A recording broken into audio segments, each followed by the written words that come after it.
This is the Bahamas Tonight, the Northern Edition. Good evening, I'm Sabrina Brown. Thank you for joining us. Topping the news tonight, the Anglican community here on Grand Bahama mourning the death of a well-known member of the clergy. Bishop Cornell Moss, former rector of the Church of the Ascension, passed away on Saturday. Tonight, former parishioners are reflecting on the man who touched their lives in a special way. Kimberly Mullings reports. We'll come back to that story. In the meantime, police in Grand Bahama and Abaco are investigating the circumstances surrounding the deaths of crew members on board 2 cruise ships. Reports say around 11:30 Sunday morning, police received information that a crew member was found dead on board a cruise ship anchored off Castaway Key. The second incident happened around 6 a.m. this morning when police received information that the lifeless body of a female crew member was found on a cruise ship while in Bahamian waters. Police are actively investigating both incidents to determine the exact cause of death. A local pastor and his wife narrowly escaped death Friday following a mishap that resulted in one of them having to be airlifted to the nation's capital. June Davis-Roll reports. It is being called a spiritual attack, as pastor of Calvary Temple Assemblies of God Church in Freeport, Reverend Robert Lockhart, and his wife Rochelle were involved in a serious accident in the Lakaya area that left both church leaders hospitalized. As fate would have it, head deacon at Calvary Temple, Dwayne King, arrived at the crash scene moments after the accident and recounted the tragic incident, describing the couple's survival of nothing shy of a miracle. I saw pastor's vehicle, which is a SUV. It hit a pole. It was against a pole. So there was a collision with another vehicle, and he ended up hitting a pole. His vehicle actually was holding the pole up. Literally, there was no way that they should have just walked out with the minimal injuries that they came out with, because I know that Satan had more in store for them. But God always has, Jehovah God always has the final answer.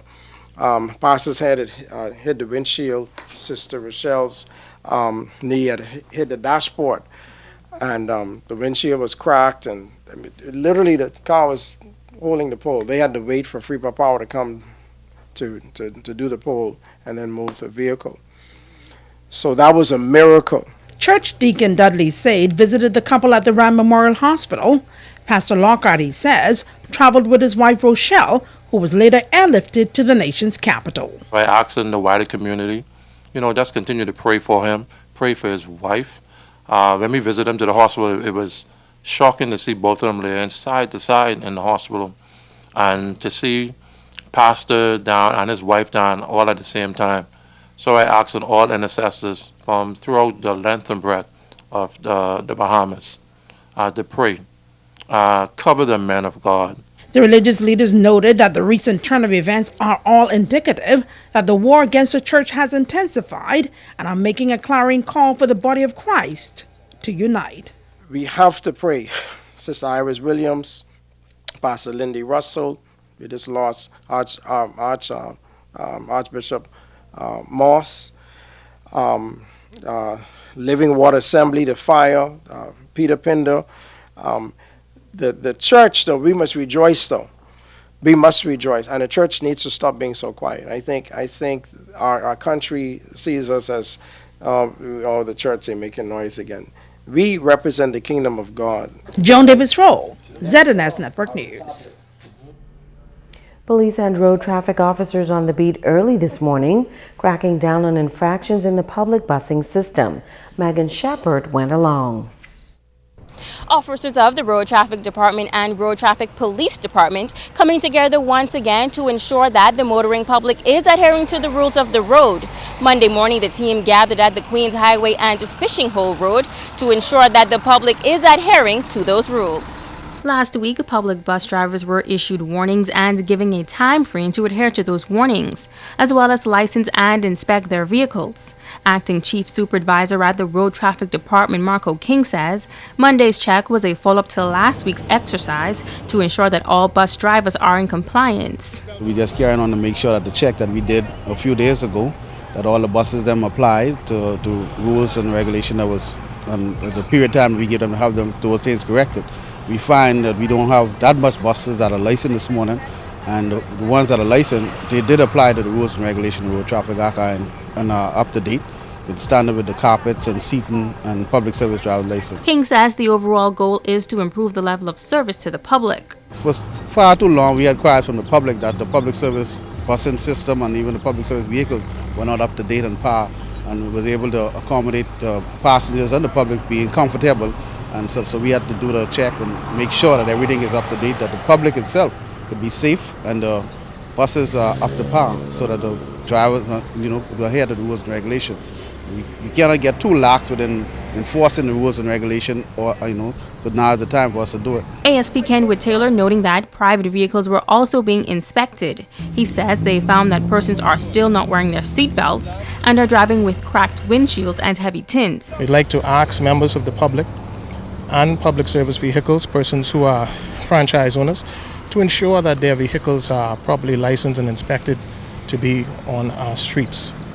We'd like to also use this opportunity to encourage members of the public to wear their seatbelts, to drive within the required speed limit, and to refrain from drinking and driving. We are also noticing persons are getting their vehicles licensed and they're putting all of the items in their glove box. All of the inspection sticker, the license disc, and all of the decals need to be affixed properly to the windshield. That's an offense if they're not affixed to the windshield. Megan Shepard, ZNS Network News. A 21-year-old man of Frobisher Circle taken to court today to answer the charge of kidnapping. Draxton Bellany, wearing the white shirt with dreadlocks, was arraigned before Magistrate Rangan Johnson. He was not allowed to enter a plea, and a preliminary inquiry will be held on August 11th.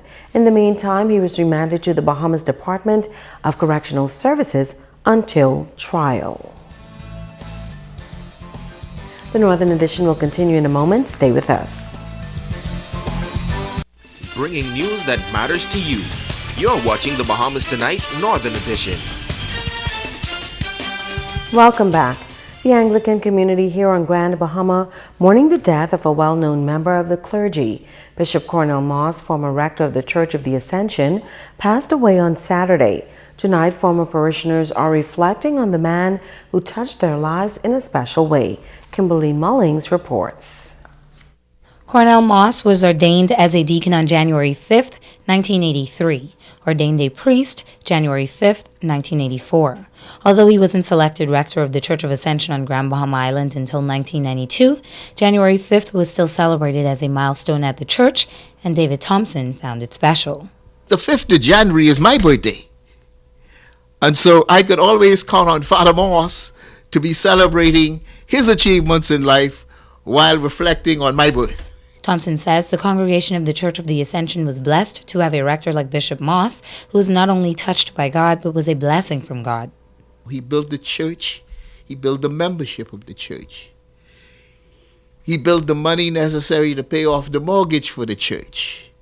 He built the Eric Sam Center, which served as our parish hall. His dedication, his commitment, his love of God, and his love of fellow man was what propelled and compelled him to work so hard in ensuring that what he was doing in God's vineyard here on earth was bearing fruit.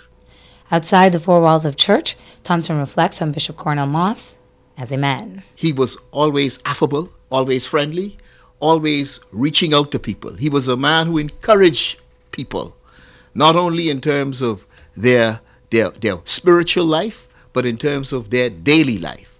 So he was the kind of man who was easy to be friendly with. He was an encourager and an enabler. He made you believe that you could do whatever you thought you should be able to do. For Kevin Turnquest, Moss's death comes as a shock. An altar server for the past 15 years, he found the bishop to be a great example, role model, and mentor. Any life problem you had, any issue, anything, he'd sit down. You just need to let him know that you have something you need to talk to him about. And he will clear his schedule or say, come by the house, or you sit down and talk and give you his full undivided attention. And He wouldn't let you leave until you walked away feeling better about yourself and about the problem that you had, or you had some sort of idea of a solution. Founding member of the Church of Ascension, Clayton Curtis says he admires the bishop. He says Bishop Moss was a visionary and notes that nothing ever seemed insurmountable to him. He would step back, look at the situation, meticulously chart out a course to attack or to strategize to deal with a problem, and he'd systematically go about dealing with it. And he was goal-oriented. He needed to see results. And when that was finished, he didn't want accolades. He didn't want monuments built in his name. Didn't want streets or buildings named after him. He just wanted to do God's work. And when one project was finished, move on to the other one. Curtis says the congregation at the Church of Ascension will miss Bishop Cornell Moss dearly. We still refer to him as our bishop. But I think he lived a full life. He was a servant of God from the very beginning. He started out as an altar boy. And he knew from a very, very early age that God was calling him to sacred ministry. And God can only be pleased. And I'm sure God is pleased with what he has done. The Right Reverend Colonel Jerome Moss served as the Bishop of Guyana from December 2009 until the time of his death on Saturday in Miami, Florida. Kimberly Mullings, ZNS Network News. The Atlantic hurricane season is now officially underway, and while predictions call for a below normal season, the Department of Meteorology says vigilance remains the key. Megan Shepard reports.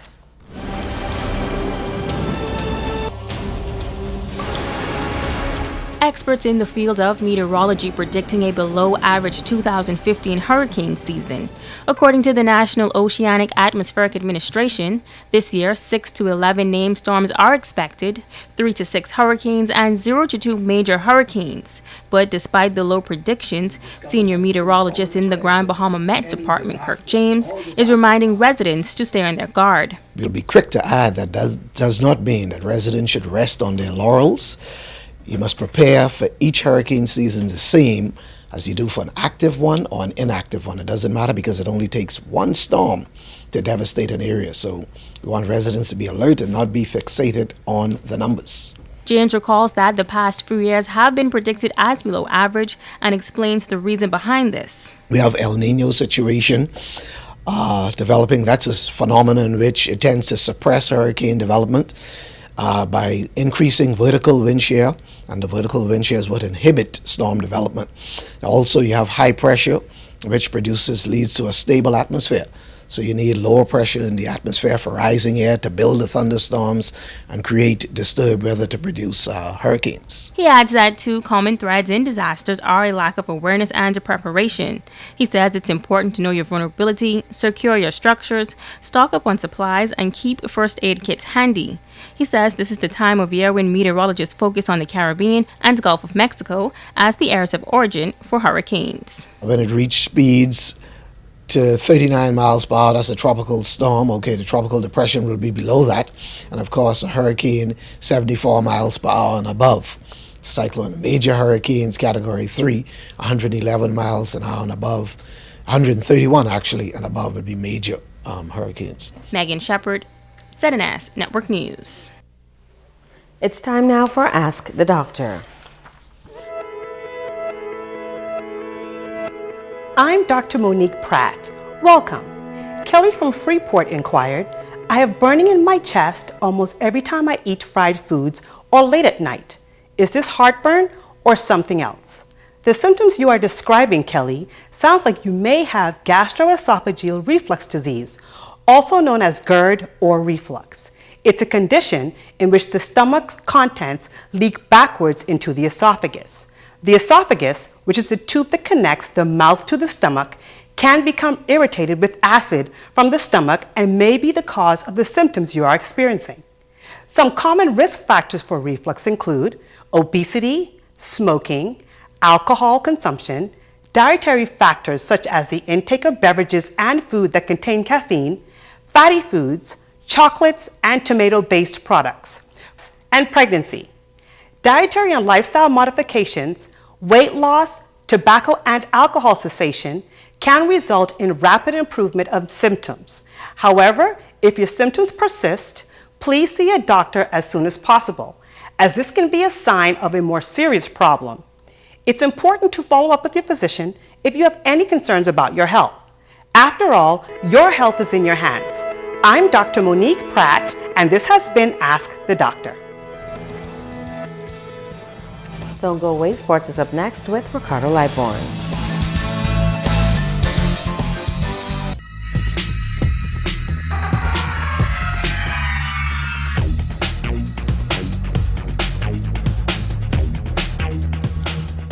Everybody, and welcome to Sports with Ricardo Live. And this one is in honor of William Bill the Barber Diver Butler down there in New Providence. Bill is a year older and still think he's 73. No, Bella, you will never see that one again. Anyhow, the Grand Bahama Cycling Association is up and running, folks. The time trials was one of the first events planned for the remainder of the year. It's going to be a good one at that. The Grand Bahama Cycling Association held a time trial on the Grand Bahama Highway. The time trial is an effort to get riders back into competition. The Grand Bahama Cycling Association is activated, and cycling is going to be big on Grand Bahama. The sport of cycling is big in New Providence. The same premise is for the island. Lionel Smith is taking the challenge as president of the GBCA and a competitor. Cycling is back in Grand Bahama, and so we're trying to do the things that we were lacking of many years ago, and we're trying to rebuild the club now, and we're going to take this in a different approach. Lionel says getting the riders back into competition and the encouragement of getting new riders is a challenge he's taken up. Things that we want to really place emphasis on is trying to build a youth program through riding. And one of the things that we're trying to accomplish is we know a lot of young men especially is doing idle things, and we want to reach out to them through riding. Kenton Roque is the PR director. Romeo, Jedi, Seymour competed and all held their own. Going down, we had a good tailwind. Coming back up, the wind was kind of tough, but I did my best. That's the least I could do. It was a good race, windy conditions, so it proved challenging for the competitors. But right now, I think everyone is just basically getting into shape for independence race. It was a good race all in all. Roshan Jones ran the Grand Bahama Cycling Club, and the formation of the association is a plus. When I started the Grand Bahama Cycling, part of what I wanted the cycling to grow, to develop, more people to become involved. And with the reformation of the association, that shows some recognition of what was happening, and people deciding to come involved and take on a part of the vision and say they want to make it their own and add to what was already happening in Grand Bahama. And they're also looking to get you guys to have some family rides as well. Well, June 26th through the 28th, the YMCA is the place for the Kenny Anderson Legends of Basketball Camp, and it's going to be a great Grand Bahama Jam. See, boys and girls ages 11 to 19 will get some training from Kenny Anderson, and the camp organizer and coach Carlo DeVoe is excited about the young Bahamians and opportunities that you can learn from Kenny the Jet. He's basketball. He's a legend of basketball. He's in the Hall of Fame for New York, and he's an ex-NBA All-Star, 14 years in the NBA, 15 years as a pro. And I played basketball here at Catholic High, and at University of Tampa, and also throughout Europe. So it's just perfect. We both share a love for the sport. We both like kids, and what's better than to bring a camp to help stimulate the community of Grand Bahama, and also to inspire some of our young basketball players. Now, while on Grand Bahama for that week, and Anderson is going to visit the Grand Bahama Children's Home as well as Columbus House, and DeVoe is pleased that he's able to contribute to the community where he grew up. I'm home, so home is always where the heart is, and to be honest, it's a good feeling. You're going to get years and years of truth, of experience, because Kenny was also a participant in the Goodwill Games for the U.S. men's team, as well as the World Championships of basketball with FIBA. I'm sure in the coming years, as we build this camp, he can bring another ex-NBA or whoever it may be to come and lend a helping hand to not only the camp, but also the community. And you can register kids. You can do so for the Kenny Anderson Basketball Camp. 100 kids who can get in, so you got to get to the YMCA, get your application, or pass by Castaways Resort, and they'll try to get you guys in there as well, okay? That's a look at your sports tonight.